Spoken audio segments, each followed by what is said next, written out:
Pakistan stock data channel में खुशामदीद। उम्मीद है आप खैरियत से होंगे। मार्केट का फीलर लेते हैं। तो कल का जो मार्केट का मोमेंटम था आज वो कंटिन्यू रहा।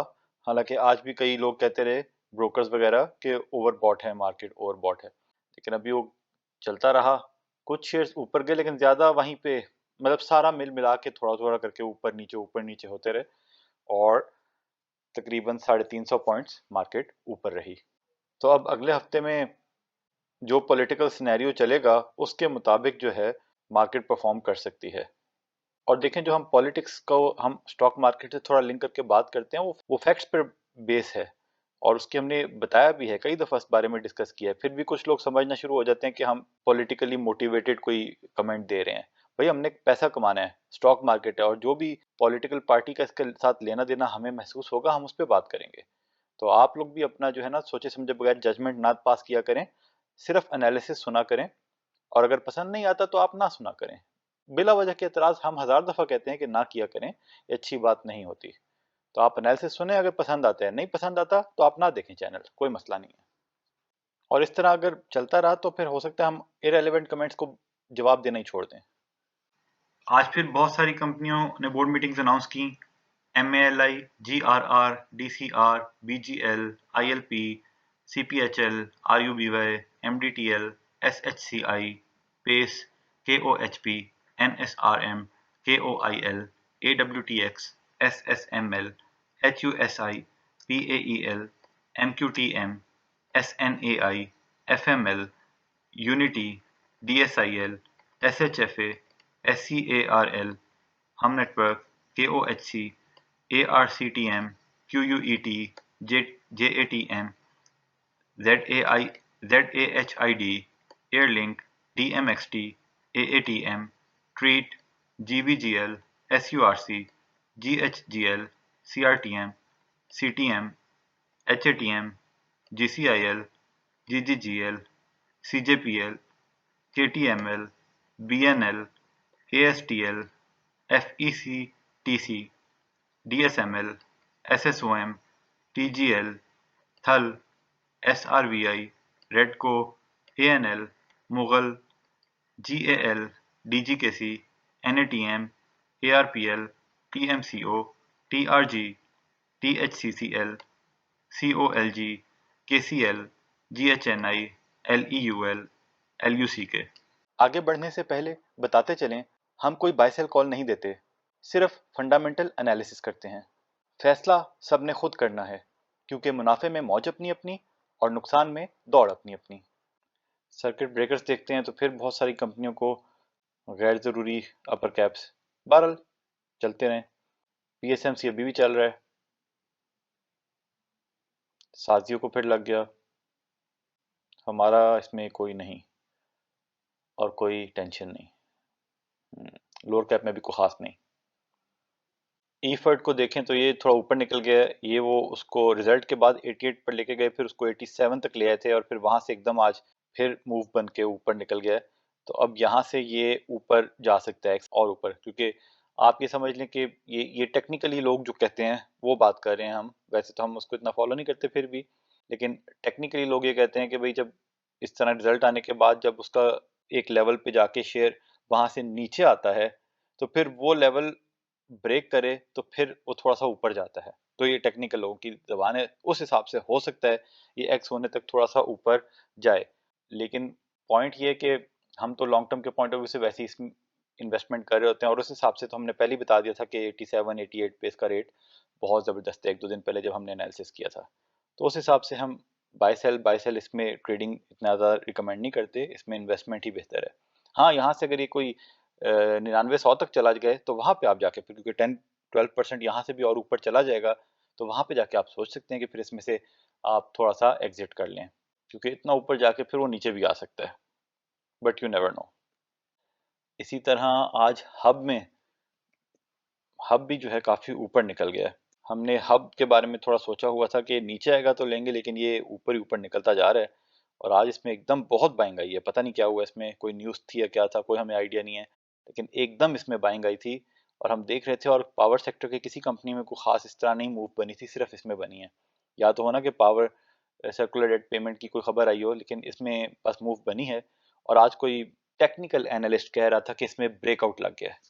अब ये देखने की बात है, जो अगर आप लोग फॉलो करते हैं टेक्निकल एनालिसिस को तो देख लें इसको। लेकिन ये है कि थोड़ा सा हमारे जो है ना लिए हमारे हिसाब में थोड़ा सा ऊपर निकल गया है। टीपीएलपी का किसी भाई ने पूछा था, तो टीपीएलपी को जो है ना इनने वो अभी तक इसमें जो है वो वाली कोई मूव खास बनी नहीं है। बीच में थोड़ी सी बनी थी जब इन्होंने बायबैक अनाउंस किया था, तो ये 14 14.5 पे था, तो वहां बहुत सारी बाइंग आई, तो उन्होंने बेच बाच के निकल गए। वो उस टाइम पे फिर ये नीचे आ गया था, 13 तक आया था, और उसके बाद फिर इसमें डिविडेंड कोई आया था 2 रुपए। उसके बाद भी ये नीचे 12 11.5 तक आ गया था, और उसके बाद ये दोबारा 14.5 तक गया था, तो एक वो मूव बना चुका है। लेकिन उसके बाद से फिर ये कंटिन्यूसली प्रेशर में है, और इसमें काफी अरसे से कोई शुरू में टीपीएलपी ने कोई जो है ना इसमें आई थिंक 25% तक बाइंग वो कर चुके हैं, लेकिन उसके बाद से बाय बाय नहीं कर रहे। तो इसके अभी कोई हमें लगता है कि तकरीबन 3 महीने इसके अभी बाकी हैं, 3 महीने हो गए हैं। एग्जैक्ट हमें याद नहीं है, वो आप चेक कर लीजिएगा, इस वक्त नहीं हम कर सकते। कहने का मकसद ये है कि जिस तरह वो वक्त करीब आएगा, और समझ लें कि 1 डेढ़ महीना रह गया, और फिर भी अगर ये प्रेशर में है, तो देयर इज अ पॉसिबिलिटी कि फिर इसमें कोई शॉर्ट टर्म में मूव बन सकती है। तो हमने तो वही बताया हो आपको कि शेयर्स बायबैक का जो अगर उसमें हम कोई इन्वेस्ट करें तो 6 महीने का टाइम पीरियड होता है, क्योंकि 6 महीने में कभी भी उसमें मूव बन सकती है। जैसे आपने देखा एमएलसीएफ में शुरू में ही मूव बन गई। ये और बात है, हमने उससे एडवांटेज नहीं लिया, लेकिन उसमें बड़ी जल्दी मूव बन गई जब उन्होंने अनाउंस किया। तो उसके अभी उनका मार्केट में, अब उन्होंने मार्केट में उनका टाइम पीरियड शुरू हुआ, और टाइम पीरियड शुरू होने से पहले ही वो बहुत ज़्यादा ऊपर निकल गया। तो हर शेयर का बिहेवियर डिफरेंट होता है, और उसको कई दफ़ा ये है कि जानबूझ के कुछ शेयर्स में वॉल्यूम नहीं आती, ताकि लोग जो हैं फिर इस तरह मतलब फ़ायदा ना उठा सकें। तो इसलिए हो सकता है कि इसमें अगले 3 महीने में किसी भी टाइम पे इसमें कोई मूव बने। बहरहाल इसमें जो हमने कॉर्पोरेट ब्रीफिंग सेशन अटेंड किया था, उसके मुताबिक हमें जो है ना लॉन्ग टर्म में इस रेट पे ये कंपनी काफ़ी बेहतर लग रही है, क्योंकि एक प्रॉपर्टी की कंपनी है, प्रॉपर्टी की वैल्यू कम नहीं होती, ज़्यादा ही होती है। तो लॉन्ग टर्म का पॉइंट ऑफ व्यू से अगर कोई सोचना चाहे तो इस रेट पे इसको रख सकता है। ये काफ़ी मूव दे सकता है जब मूव का इसका मूड हो। वो मूड जो इसका 2 3 महीने बाद भी बन सकता है, साल बाद भी बन सकता है, लेकिन ये इस रेट पे काफ़ी मुनासिब है। लेकिन इसको हम रिस्की शेयर्स की कैटेगरी में रखेंगे। ये वो डिविडेंड यील्ड वाला उसमें हमने रखा तो नहीं है, लेकिन इसने जो अभी 2 रुपए का डिविडेंड दिया, और अगर ये 2 रुपए का डिविडेंड कंटिन्यू करता है, तो उस हिसाब से तो इस रेट पे इसकी 15 से 20% डिविडेंड यील्ड बनेगी।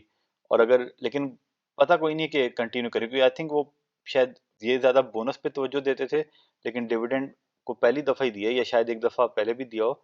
और हमने उनको मीटिंग में ये कहा भी था कि फ्यूचर में जो है ना as a shareholder we expect dividends. तो उस पे वो थोड़ा सा थे कि कह रहे थे कि 2 3 साल तक उन्होंने कहीं पे इन्वेस्टमेंट्स की हुई हैं REITs में, जहां से उनको जो है ना 2 3 साल तक वो एक्सपेक्ट करें कि एक रेगुलर इनकम आना शुरू हो जाएगी, और फिर वो डिविडेंड की तरफ फोकस उनका बेहतर रहेगा। तो उस पॉइंट ऑफ व्यू से ये लॉन्ग टर्म में रिस्की कैटेगरी के बावजूद भी ये काफ़ी बेहतर हो सकता है। तो उस हिसाब से आप इसको कंसिडर करना चाहें तो कर सकते हैं। आज ये खबर आई शेल वालों की कि जो रूमर्स मार्केट में चल रहे हैं कि सऊदी अरामको भी इंटरेस्टेड है शेल में, तो उसने कहा ऐसी कोई अभी तक बात नहीं है। तो इसके खबर आती थोड़ा सा इसमें प्रेशर आ गया, हालांकि इसकी ज़रूरत नहीं थी। असल में तो ठीक है, सऊदी अरामको का अगर ये रूमर भी हो, लेकिन इसी रेट पे यहीं पे एक यूके की कंपनी ने ऑफर दे दी है कि वो इन्वेस्ट करना चाहते हैं। तो अगर सऊदी अरामको नहीं भी इंटरेस्टेड, फिर भी वो चीज़ वहीं पे मौजूद है। तो बिला वजह थोड़ा सा इसको प्रेशर में रखा, और उसके बाद फिर वैसे ऊपर थोड़ा जा रहा था, लेकिन उसके बाद नीचे आ गया, और फिर वहीं पे थोड़ा सा रुक गया। लेकिन कुछ अरसे के बाद हमें ऐसा शक हो रहा है कि कुछ अरसे यहाँ पे रखने के बाद इसमें अपर मूव बनेगी। ये भी हो सकता है कि यहाँ पे रख के फिर मूव बने, ये भी हो सकता है कि थोड़ा सा नीचे 150 140 पर ले जाके मूव बने। पर हमें कुछ शक हो रहा है, लेकिन इस शक के पीछे कोई फैक्ट्स और कोई चीज़ नहीं है, सिर्फ एक यही चीज़ है जो हमने कल भी बताई थी कि इस रेट पे अगर कोई कंपनी इंटरेस्टेड है और उसने ऑफर प्लेस की है, तो फिर इसके यहाँ से ऊपर जाने के चांसेस मौजूद हैं। वो कब जाएगी इसका कोई पता नहीं, और ना गई तो हमारी कोई जिम्मेदारी नहीं। उसके बाद कुछ रिजल्ट्स हैं वो देख लेते हैं। रफान मेज का आया, इन्होंने 100 रुपये का डिविडेंड दिया है, लेकिन जितने मर्जी अच्छे रिजल्ट्स हों, ये इतने ऊपर हाई है ना कि इनमें बेहतर इनसे अवॉइड करें।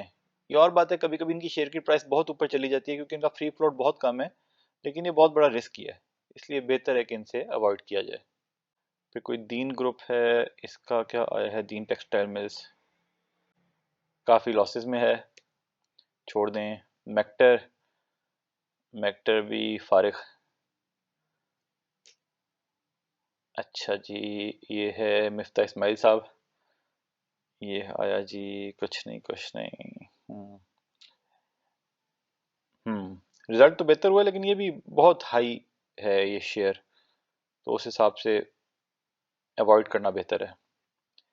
एजीएल, एजीएल का इस्तीफा बड़े अरसे बाद ये इस क्वार्टर में जो है प्रॉफिट में आ गए हैं, लेकिन अच्छा, ग्रॉस प्रॉफिट, हाँ ग्रॉस प्रॉफिट इनका काफ़ी हुआ, इसका मतलब है कि बिजनेस अब चलना थोड़ा शुरू हुआ है। ज़्यादा तफसील तो फिर इसकी अकाउंट्स आएगी तो फिर देखना देखना जा सकता है, लेकिन this could be a positive sign, मतलब ये ऑलरेडी शेयर बहुत नीचे है, अब तो इसमें थोड़ी मूव शूव बनी हुई है, लेकिन फिर भी अगर ये प्रॉफिट्स में आना शुरू हो सकते हैं तो ये इनके लिए बेहतर हो सकता है। हमारा तो कोई इरादा नहीं, पर आप देखना चाहें तो देख सकते हैं। अच्छा जी, पीएसओ का रिजल्ट, ये बहुत शानदार रिजल्ट आ जाया। इसका जो है ईपीएस देखें 46.62 हो गया है, और इसका पिछले साल के क्वार्टर से कंपेयर करना जो है ना, दैट इज़ नॉट राइट। इसको हम, लेकिन पिछले साल के इस टाइम पे वो ब्रेकअप भी अवेलेबल नहीं होगा, थोड़ा सा अंदाज़ा करने की कोशिश करते हैं कि पिछले साल का जो इसका ईपीएस था Q4 में, वो देख लेते हैं कितना था। 29, 20, 22, अच्छा Q4 में तो लॉस में थे, उस हिसाब से तो एकदम टर्न अराउंड हुआ है, तो बहुत अच्छा हुआ। इसमें असल में हमें ये लगता है कि इसमें ना इन्वेंट्री गेन्स हो सकता है, उन्होंने पिछले क्वार्टर में जो है ना महंगा तेल खरीदा हो, हल्का बिका हो, फिर इस क्वार्टर में जो है वो सस्ता तेल खरीद लिया हो, थोड़ा महंगा बेचा हो, जैसे भी एकदम 330 थी, कहाँ पे पहुंच गया था, तो सितंबर का इसमें इम्पैक्ट आया हो। तो ये कहना बहुत मुश्किल है कि ये जो है अगले क्वार्टर्स में इस तरह मेंटेन कर सकेंगे कि नहीं। बहरहाल इस क्वार्टर का ये पॉजिटिव है, और ये आते साथ ही इसमें थोड़ी सी मूव बनने लगी, लेकिन फिर नीचे आ गया, लेकिन वहीं पे फिर उसके आसपास ही रेंज बाउंड रहा।